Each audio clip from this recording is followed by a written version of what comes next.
Ayo, Ustazah lo sudah menunggu. Halo. Halo. Halo sayang. Halo. Halo. Ayo Mbak Zah. Ayo Mbak Zah. Assalamualaikum. Halo, bagaimana kabar semua? Beginilah aktivitas anak-anak sebelum belajar tahfidz Quran. Kali ini saya akan melanjutkan tentang hadis-hadis Rasulullah dan athar para sahabat radhiyallahu an yang menjelaskan tentang keutamaan Al-Quran dan mempelajarinya. Bantu dan dukung kami dengan memberikan like, share, komentar yang bagus, dan jangan lupa subscribe ya bagi yang belum. Cukup 1 kali saja dan ini gratis loh. Selamat menonton. Allah telah menjanjikan kepada para ahli Quran yang menghafal dan mengamalkannya dengan kedudukan tinggi nan mulia serta pahala yang besar di sisinya. Saya berdoa semoga Allah menjadikan kita semua termasuk golongan mereka.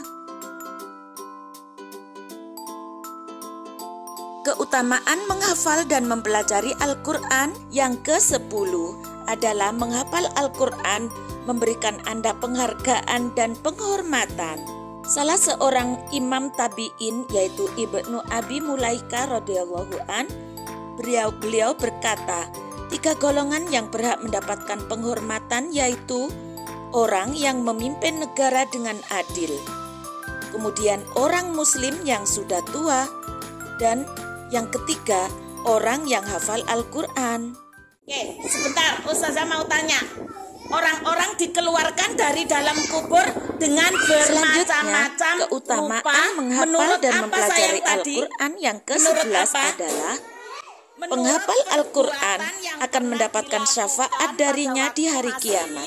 Dari Umamah, beliau berkata, aku mendengar Rasulullah SAW bersabda, bacalah Al-Quran, karena sesungguhnya ia akan datang pada hari kiamat nanti dan menjadi penolong bagi para pembacanya.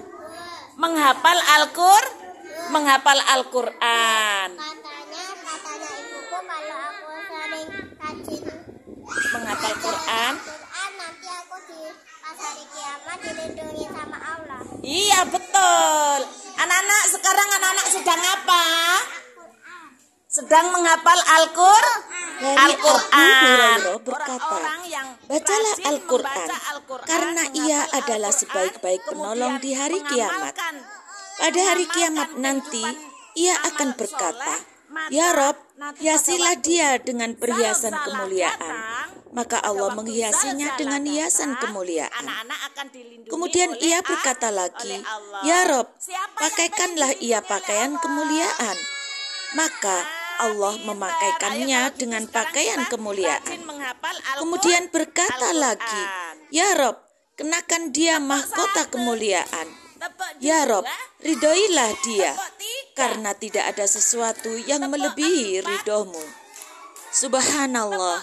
Jadi Al-Quran yang kita baca, yang kita hafal, yang kita amalkan akan mendoakan untuk kebaikan para penghafalnya, para pembacanya.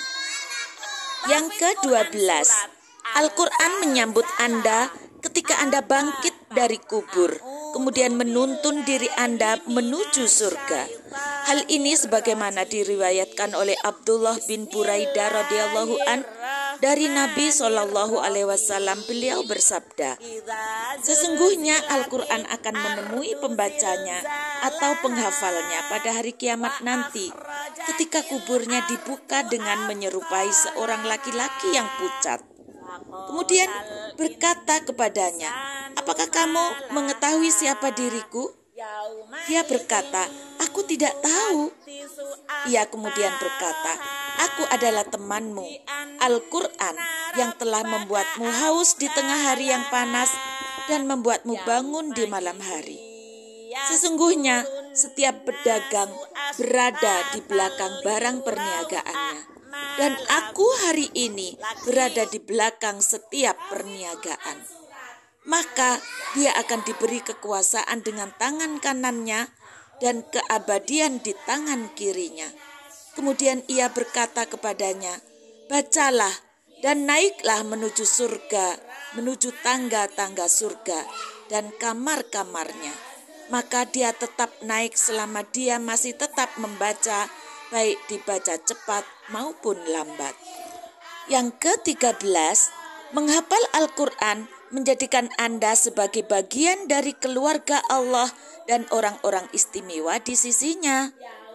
Dari Anas bin Malik radhiyallahu an berkata bahwa Rasulullah Shallallahu alaihi wasallam bersabda, sesungguhnya Allah memiliki keluarga di antara umat manusia. Kemudian dikatakan kepadanya, wahai Rasulullah, siapakah mereka itu? Rasulullah menjawab, pemilik Al-Quran adalah keluarga Allah dan orang keistimewaannya. Yang ke-14, menghafal Al-Quran mengharumkan jiwa dan hati Anda.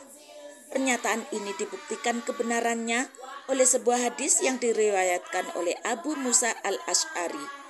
Ia berkata, Rasulullah Shallallahu alaihi wasallam bersabda, perumpamaan seorang mukmin yang membaca Al-Quran adalah seperti buah utruja, baunya harum dan rasanya enak.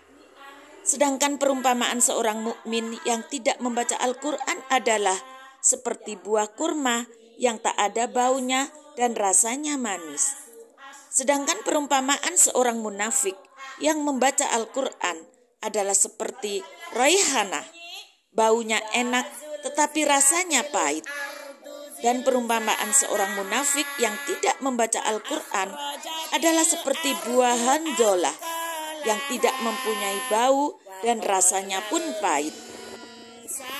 Yang ke-15, penghafal Al-Quran berada di atas tumpukan bukit pasir dari minyak kasturi di hari kiamat.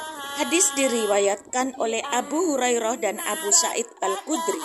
Mereka berkata, kami mendengar Rasulullah Shallallahu alaihi wasallam bersabda, 3 orang yang nanti di hari kiamat akan berada di atas tumpukan bukit pasir dari minyak kasturi hitam yang mana mereka tidak ditimpa ketakutan dan tidak menjalani hisab.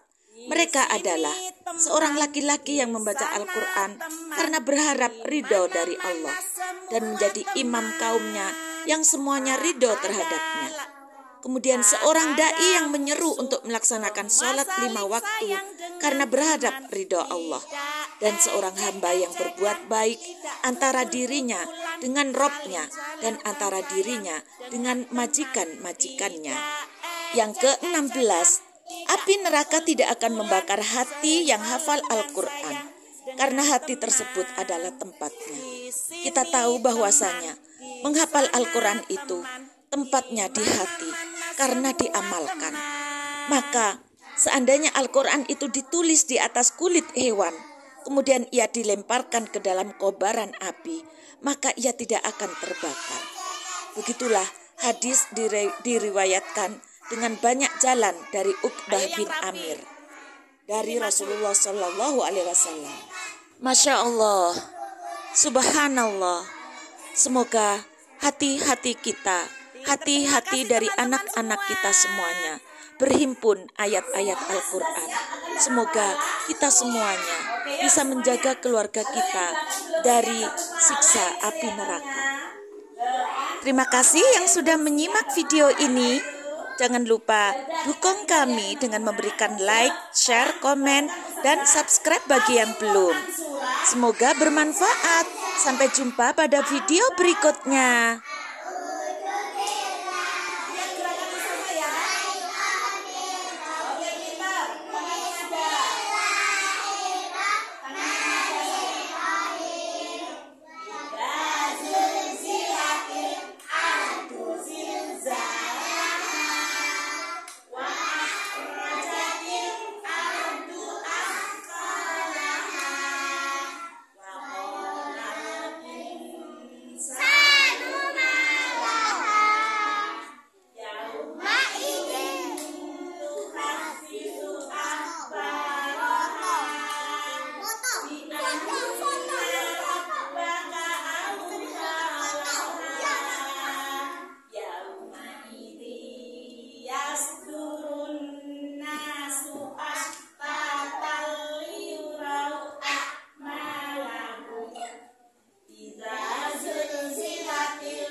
baik, maka akan diberikan balasan pahala yang baik oleh Allah.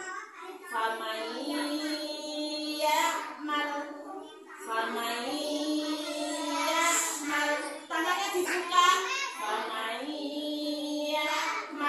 Satu kali lagi ikut bunyi semua.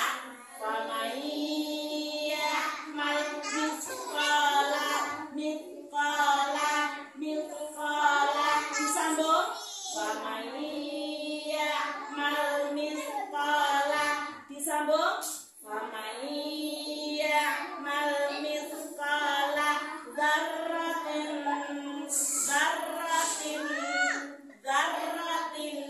Meskipun berbuat baiknya hanya sedikit saja, meskipun anak-anak menghafal Al-Quran hanya sedikit saja, meskipun anak-anak konsentrasi hanya sedikit saja, tetapi Allah akan memberikan balasan yang baik, yang lebih besar, ya. Meskipun hanya sedikit melakukan kebaikan, tapi diberikan balasan yang besar oleh Allah.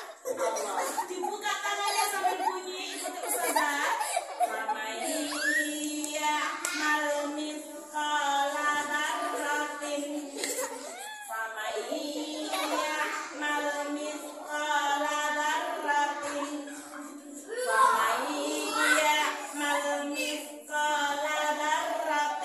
Ganti jempol. Meskipun berbuat hanya sedikit, hanya kecil, tetapi dibalas oleh Allah kebaikan yang besar. Jari kelingking sama jari jempol besar mana? Besar jempol. Anak-anak pengen pahala yang kecil apa yang besar? Kalau gitu ikuti saja semuanya.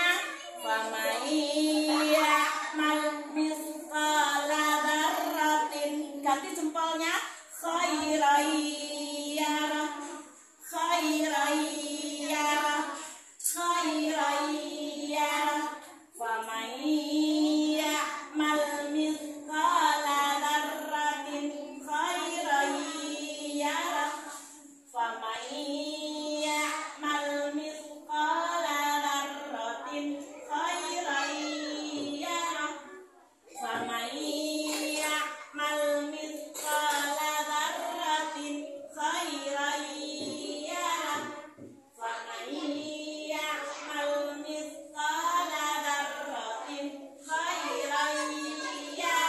Satu kali lagi bunyi, terus kembali duduk.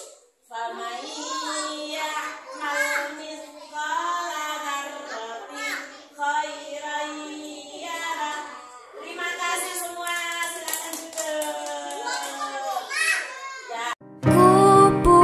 Kuputuskan satu